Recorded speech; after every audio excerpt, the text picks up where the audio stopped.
ఓం శ్రీ గురుభ్యో నమః. జై గురుదేవ్. ఈరోజు మనం పిల్లల పెంపకంలో ఎలా ఆలోచించాలనే విషయం తెలుసుకుందాం. ప్రతి ఒక్క తల్లిదండ్రుల యొక్క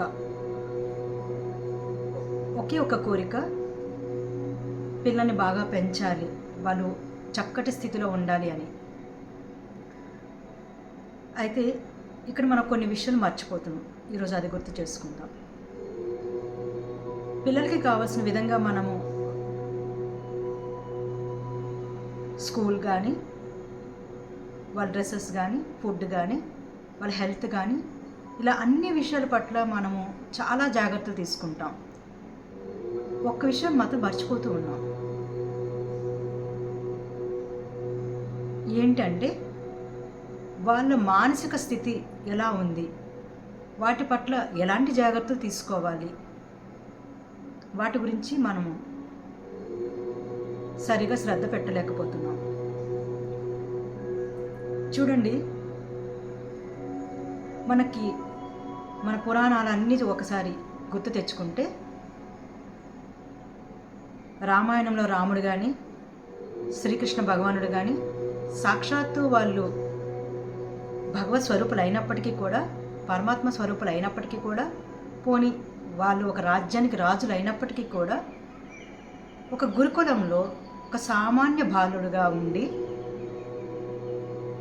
గురువు దగ్గర బాల్యమంతా అక్కడే నివసించి సేవలు చేస్తూ అందరి యొక్క శిష్యులందరితో, ఆ యొక్క గురుకులంలో ఉన్న తోటి శిష్యులందరితో కూడా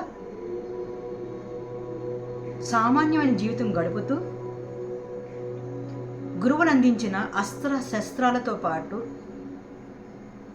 నార్మల్ జీవితానికి కావాల్సిన జ్ఞానంతో పాటు ఆధ్యాత్మిక జ్ఞానం నేర్చుకునేవాళ్ళు.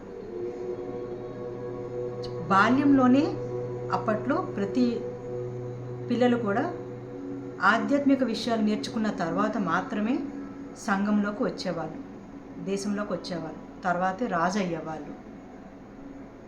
అలా నేర్చుకోవటం వలన వాళ్ళ మనసు, వాళ్ళ ఆలోచనలు, వాళ్ళ బుద్ధి, వాళ్ళ బాధ్యతలు సంఘం పట్ల, తల్లిదండ్రుల పట్ల, బంధువుల పట్ల, ఇలా అన్ని చోట్ల వాళ్ళు ఎలా ఉండాలి, ఎలాంటి పరిస్థితుల్లో ఏ విధంగా ఉండాలి, కష్టాల్లో ఎలా ఉండాలి, తోటివారితో ఎలా ఉండాలి, అన్ని విషయాలు నేర్చుకున్న తర్వాత మాత్రమే రాజు అయ్యేవాళ్ళు.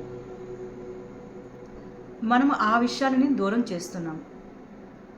అయితే అట్లీస్ట్ మన స్కూల్స్లో అలాంటి విషయాలు మనం నేర్పించలేకపోయినా, ప్రతి తల్లి, ప్రతి తండ్రి కూడా బాధ్యత తీసుకొని వాళ్ళు నేర్చుకుంటూ పిల్లలకు ఆ విషయాల పట్ల చక్కగా నేర్పించాలి.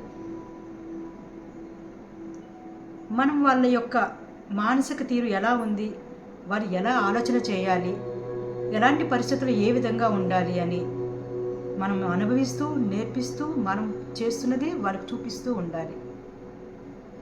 నిజానికి మనకన్నా పిల్లలు చాలా చక్కగా తొందరగా నేర్చుకుంటారు. సో ఏ సమస్యల్లో, ఏ పరిస్థితుల్లో, లేదా ఎందుకంటే ఇప్పుడున్న సంఘంలో ఎలాంటి పరిస్థితుల్లో ఉన్నారో పిల్లలు మనకు తెలుసు. సోషల్ మీడియా కానివ్వండి, టీవీ కానివ్వండి, వాటిలో అలాంటి పరిస్థితుల్లో వాళ్ళని ఉంచి నువ్వు సరిగ్గా పెరుగు అంటే వాళ్ళు పెరగలేరు. అలాంటి పరిస్థితుల్లో వాళ్ళ మనసు ఎలాంటి విషయాల పట్ల, ఎలాంటి ఆలోచనల పట్ల ఆకర్షితులు అవుతున్నప్పటికీ కూడా, వాళ్ళ మనసు అటువైపు వెళుతున్నప్పటికీ కూడా ఆ విషయాలు, ఆ ఆలోచన నుంచి ఎలా రావాలి అనే విషయం మనం నేర్పించాలి.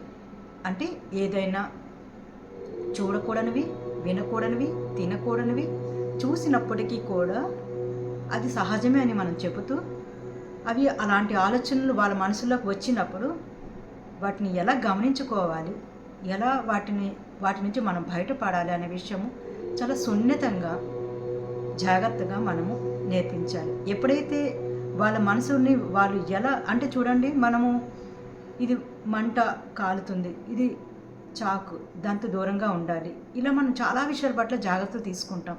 కానీ వాళ్ళ యొక్క మనసు పట్ల మనం జాగ్రత్తలు తీసుకోము. వాటి గురించి మనం చక్కగా వాళ్ళకి వివరించి చెప్తే గనక ఎలాంటి చెడు వ్యసనాలు కానీ, చెడు ఆలోచనలు కానీ, చెడు పరిస్థితుల్లో కానీ ఇరుక్కుపోకుండా కాసేపు ఆకర్షితులు అయినప్పటికీ కూడా వాళ్ళు బయటపడగలుగుతారు. అలా చేసినప్పుడు వాళ్ళు చక్కటి జీవితం పొందుతూ నిరంతరం లైఫ్ లాంగ్ హ్యాపీగా ఉంటారు. యాక్చువల్గా ఏ పిల్లాడైనా సరే సక్సెస్ఫుల్గా జీవిస్తున్నాడంటే అర్థం అదే. ఆనందంగా ఉన్నాడా లేదా, మంచిగా ఉన్నాడా లేదా అని. మనము పెద్ద పెద్ద ర్యాంకులు ఇవ్వగలుగుతాము, పెద్ద పెద్ద జాబులు ఇవ్వగలుగుతాము, లేదా ఎన్నో లక్షల కోట్ల ఆస్తి ఇవ్వగలుగుతాము. కానీ సరైన మనసు ఇవ్వనప్పుడు, సరైన బుద్ధి మనం వాళ్ళకి నేర్పించినప్పుడు అవి ఎన్ని ఉన్నా కూడా వృధా కదా. సో అర్థం చేసుకోండి. ముందు మీరు ఆలోచించుకోండి, మీరు అలా జీవించండి, వాళ్ళని ఎలా జీవించాలో నేర్పించండి. జై గురుదేవ్.